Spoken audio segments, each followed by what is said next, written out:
Assalamualaikum warahmatullahi wabarakatuh. Yang saya hormati Bapak dan Ibu dosen penguji, yang saya hormati Bapak Profesor Dr. R. Agus Hartono MBA selaku dosen pembimbing.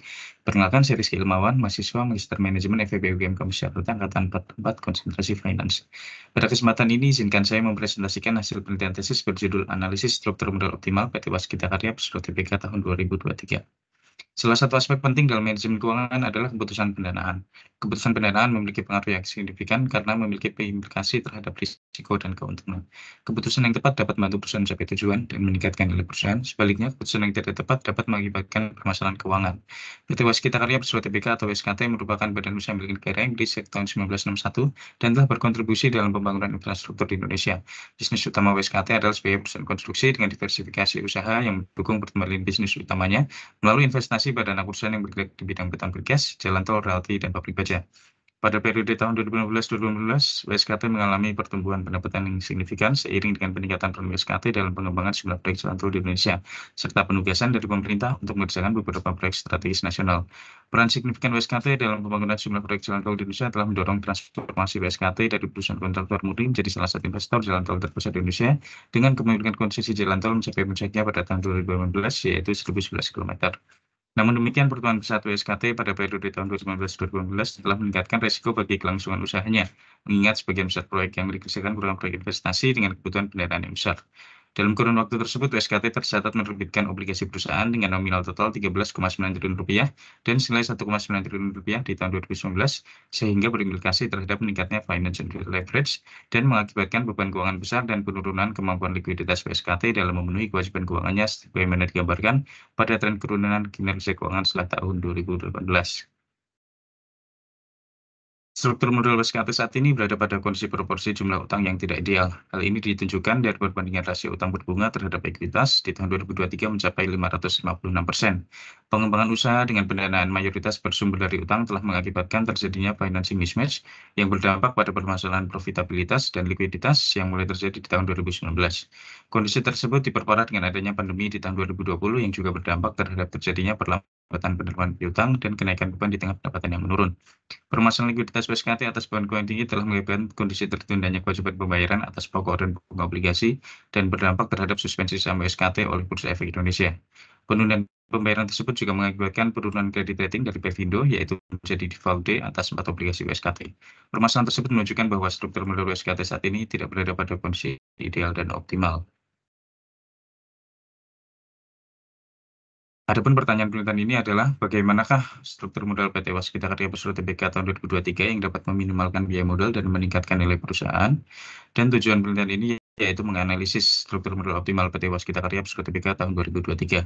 Berdasarkan latar belakang masalah dan tujuan penelitian, maka penelitian tentang struktur modal optimal WSKT menjadi relevan dan penting untuk dapat memberikan kontribusi berupa rekomendasi kepada manajemen WSKT dalam pengambilan keputusan untuk perbaikan struktur permodalan perusahaan saat ini dan menentukan target struktur modal optimal guna menghasilkan siklus pendanaan yang berkelanjutan.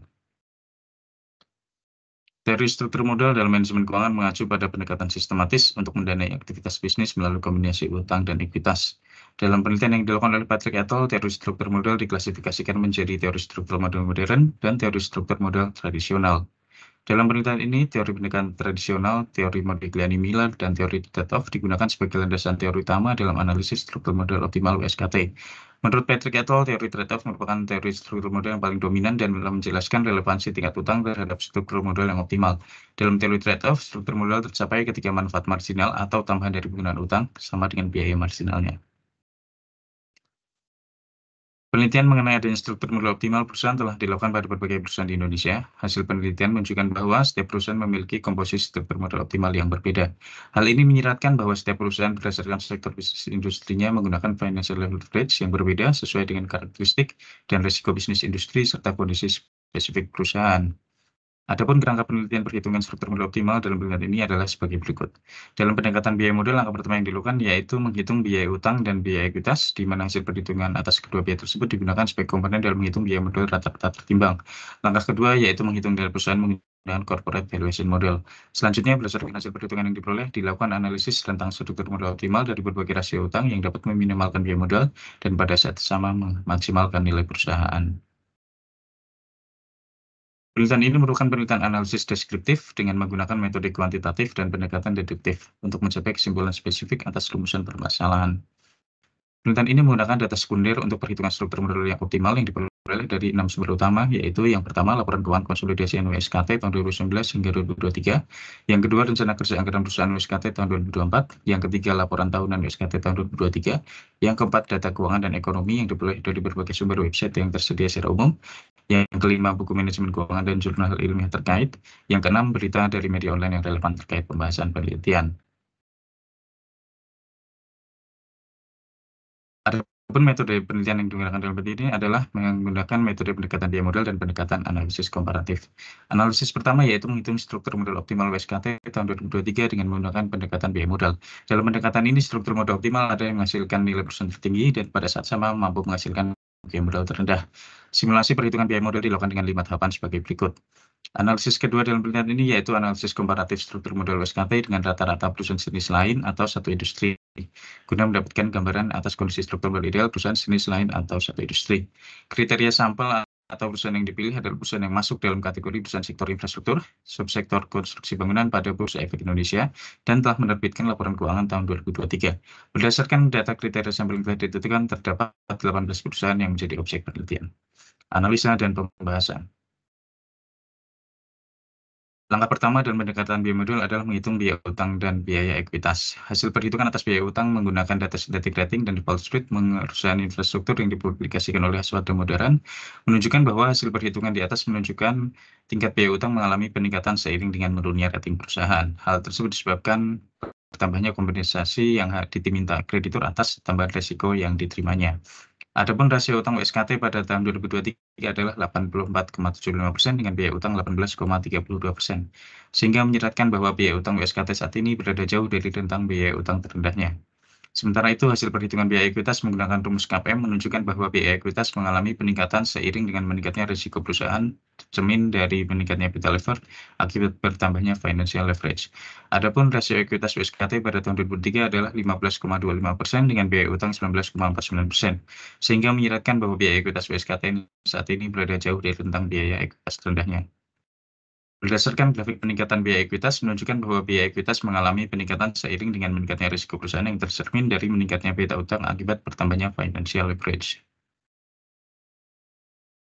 Hasil perhitungan biaya modal tertimbang menunjukkan bahwa biaya modal terendah adalah 8,9% atau berada pada tingkat rasio utang 10% terhadap total modal. Berdasarkan grafik biaya modal rata-rata tertimbang menunjukkan bahwa rasio utang WSKT pada tahun 2023 yaitu berada pada rasio 8,90% adalah memiliki biaya modal rata-rata tertimbang 18,49%, sehingga menyiratkan bahwa struktur modal WSKT secara aktual berada jauh di rentang komposisi struktur modal optimalnya dan menunjukkan bahwa terdapat rentang tingkat utang yang dapat meminimalkan biaya modal perusahaan. Langkah akhir perhitungan struktur modal optimal dalam pendekatan biaya modal adalah menghitung nilai perusahaan. Perhitungan nilai perusahaan dalam penelitian ini menggunakan metode corporate valuation model untuk mendapatkan total nilai intrinsik perusahaan atau fundamental value yang diperoleh dari penjumlahan value of operation dengan non-operating asset. Hasil perhitungan present value of cash flow yang dihasilkan berdasarkan proyeksi kinerja keuangan WSKT tahun 2024 diperoleh nilai value of operation adalah 72,75 triliun rupiah. Sementara hasil perhitungan nilai non-operating aset adalah 3,2 triliun rupiah yang diperoleh dari penjumlahan akun non-operating aset dalam laporan posisi keuangan WSKT tahun 2023. Berdasarkan hasil perhitungan tersebut, maka total nilai intrinsik perusahaan WSKT tahun 2023 adalah 75,95 triliun rupiah. Adapun simulasi perhitungan total nilai intrinsik perusahaan pada setiap simulasi tingkat rasio utang menunjukkan bahwa total nilai intrinsik perusahaan tertinggi adalah 81,6 triliun rupiah dengan biaya modal rata-rata tertimbang 8,9% yang itu berada pada tingkat rasio utang 10%. Hal tersebut menunjukkan bahwa penurunan tingkat utang dapat berdampak terhadap peningkatan total nilai intrinsik perusahaan. Hasil analisis struktur modal optimal berdasarkan grafik biaya modal dan total nilai intrinsik WSKT tahun 2023 pada berbagai tingkat rasio utang menunjukkan bahwa nilai perusahaan semula mengalami peningkatan pada saat tingkat rasio utang berada pada rentang 0 hingga 10%, namun mengalami penurunan ketika tingkat rasio utang perusahaan melebihi rentang tersebut. Sehingga hal ini menunjukkan bahwa terdapat struktur modal optimal yang dapat meminimalkan biaya modal dan pada saat yang sama mampu meningkatkan nilai perusahaan. Pendekatan kedua dalam penelitian ini yaitu analisis komparatif menggunakan rasio solvabilitas atas 18 perusahaan yang masuk dalam kategori perusahaan sektor infrastruktur, subsektor konstruksi bangunan pada Bursa Efek Indonesia. Hasil analisis komparatif menunjukkan bahwa pada tahun 2023, 18 perusahaan tersebut memiliki jumlah rata-rata tingkat rasio utang terhadap total modal atau DER adalah 248,27%. Tingkat rasio utang terhadap total aset atau DAR adalah 59,66%, dan net profit margin adalah negatif 3,8%. Adapun WSKT memiliki tingkat rasio utang terhadap total modal adalah sebesar 742,02% dan net profit margin adalah negatif 36,68%, sehingga menunjukkan bahwa tingkat rasio DER waskita merupakan yang tertinggi dibandingkan dengan 17 perusahaan yang menjadi pembanding. Hasil analisis komparatif juga menunjukkan bahwa 4 perusahaan dengan urutan DER tertinggi yaitu SKT, Wika, Akset, dan PTDU memiliki NPM yang negatif. Hal ini menyiratkan bahwa perusahaan dalam industri konstruksi dengan DER tinggi berimplikasi memiliki beban keuangan tinggi yang berdampak negatif terhadap profitabilitasnya. Berdasarkan hasil analisis yang telah disampaikan, terdapat 8 poin utama pembahasan hasil penelitian ini, di mana atas poin 1 sampai dengan 6 telah disampaikan pada slide deskripsi data. Pada poin 7, berdasarkan hasil analisis dapat disampaikan bahwa hasil penelitian ini mendukung teori trade-off yang menyatakan bahwa terdapat struktur modal optimal untuk perusahaan. Hasil penelitian ini juga menunjukkan bahwa tingginya rasio utang WSKT menyiratkan bahwa WSKT telah menggunakan utang dengan proporsi jumlah yang jauh melewati titik optimalnya, sehingga manfaat penggunaan utang tidak lagi mampu mengimbangi financial distress dan telah mengakibatkan terjadinya risiko bangkrutan yang saat ini tengah dihadapi. Pada poin 8, berdasarkan hasil analisis dapat disampaikan bahwa hasil penelitian ini mendukung penjelasan Profesor Agus Sartono dalam landasan teori yang menyatakan bahwa penggunaan utang dalam jumlah besar mengakibatkan financial risk meningkat, sementara aset tetap dalam jumlah besar memperbesar business risk, sehingga pada akhirnya risiko perusahaan secara total meningkat. Penelitian ini juga mendukung penjelasan Profesor Aswad Damodaran dalam landasan teori yang menyatakan bahwa dalam beberapa kasus, perusahaan yang secara operasional sehat dapat berakhir dengan laba ekuitas negatif karena telah menggunakan terlalu banyak utangnya untuk mendanai operasi bisnisnya. Kesimpulan, implikasi, dan saran.